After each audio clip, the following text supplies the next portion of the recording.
हमारा समाज एक मिसगाइडेड मिसाइल की तरह है। हमारे युवा सबसे ज़्यादा मिसगाइडेड मिसाइल की तरह है। जिस तरीके से हमारे समाज और युवाओं को गुमराह करने की कोशिश एक मनुवादी विचारधारा के तहत जो की जाती है, कभी कभी वो मिसाइल हवा में जाते हैं और हमारे ही घरों पे गिरते हैं। हमने काफ़ी बार देखा है। कुछ देश में वातावरण बनाया जा रहा है और जिसके लिए हमारे युवाओं को ही काम में लाया जा रहा है, इसमें वो उस मिसाइल की तरह रोल निभाते हैं और इन युवाओं को कैडराइज करना सबसे ज़्यादा इम्पॉर्टेंट है। कैडराइजेशन से हमें हमारी विचारधारा समझ में आती है, हमें हमारी नीति समझ में आती है, हमने क्या करना चाहिए, किस तरीके की राजनीति भी होनी चाहिए और किस तरीके से समाज का कल्याण होगा। ये जो सिलेबस है वो सिलेबस हमें ना कोई किताब बताती है, ना कोई कॉलेज में बताया जाता है और ना घरों में काफ़ी बार पढ़ाया जाता है। बहुत कम घरों में वो पढ़ाया जाता है। और मुझे लगता है कि सतीश दादा जो काम कर रहे हैं, ये काम कोई नहीं करता। ये बहुत ही मुश्किल काम है। सुनील दादा ने जिस तरीके से कहा कि ये बहुत ही मुश्किल काम है और उसको आप कर रहे हैं। युवाओं को इस प्लेटफॉर्म में लाना और अपनी संस्कृति को फिर से उन्हें याद दिलाना और हमारी जिम्मेदारियों को बताना, ये आज के घड़ी में बहुत ही इम्पोर्टेंट, बहुत ही महत्वपूर्ण काम है और आप वो कर रहे हैं। हमारे क्षेत्र में चंद्रपुर हो या गढ़चिरौली हो या हम जिस क्षेत्र में रहते हैं, जब भी मुझे किसी आदिवासी समाज की तरफ से जब निमंत्रण आता है या इस प्लेटफॉर्म में मुझे जब बोलना होता है, ये मेरे लिए बहुत ही सबसे बड़े खुशी का वक्त होता है, क्योंकि ऐसे लोगों के सामने जाना जिन्होंने देश की संस्कृति की नींव रखी, जिन्होंने सिविलाइजेशन सिखाया इस देश को, सिविलाइजेशन क्या होता है।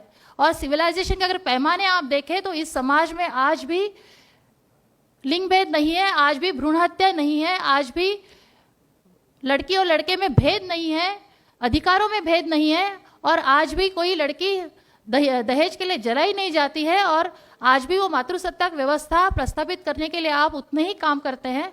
और कोई भी क्राइम अगेंस्ट वुमेन जिस समाज में नहीं है, उस समाज के सामने जाने के लिए किसी खुशी नहीं होगी। और मुझे हमेशा खुशी होती है जो आदर, जो सम्मान स्त्रियों के प्रति आप में है, जो आपने दुनिया को सिखाया है। मुझे लगता है कि वो ये कैडर कैंप सिर्फ कुछ लोगों के लिए नहीं, आपको तो आपकी संस्कृति पता है सतीश दादा, सबके लिए होना चाहिए, सबने सीखना चाहिए संस्कृति।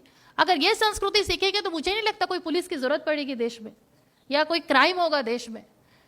आज जो कुछ हो रहा है, मतलब बहुत दुख के साथ कहना पड़ रहा है कि जिन लोगों ने इस देश को सभ्यता सिखाई, जिन लोगों ने प्यार करना सिखाया, जिन लोगों ने मिल बांट कर खाना सिखाया, जिन लोगों ने पेड़ों और संस्कृति के साथ प्यार करना सिखाया, आज उन्हीं के ज़मीनों पर आज कैपिटलिस्ट आ रहे हैं, उनकी ज़मीनें खोद रहे हैं, माइंस बन रहे हैं, उन्हें जंगलों से भगाया जा रहा है, उन्हें सारे अधिकारों से हटाया जा रहा है और आज भी उनको प्रवाह में आने नहीं दिया जा रहा है।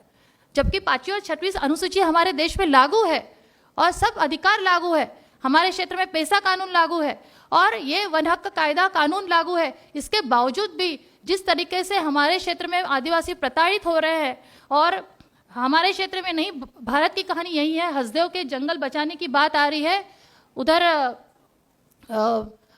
दूसरे राज्यों में जो नरसंहार हो रहा है वो हम देखते आ रहे हैं।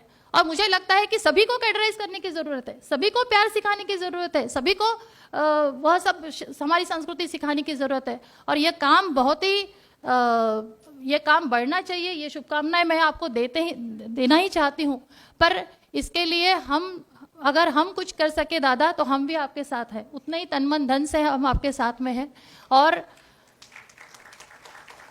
एक बार दादा ने प्रोग्राम में बोला था कि आप महाराष्ट्र का चार्ज लो, मिर्जा ब्रिगेड का महिला का, तो मुझे बहुत ही मतलब सुन के मुझे खुशी हुई थी कि मैं चाहूँगी कि ऐसा कुछ अच्छा काम भी करने का मुझे मौका मिले और मैं करूँगी। और जहाँ जहाँ जाकर हमें आवाज़ बुलंद करनी पड़े हमारी, हम वहाँ जाकर आवाज़ बुलंद करेंगे।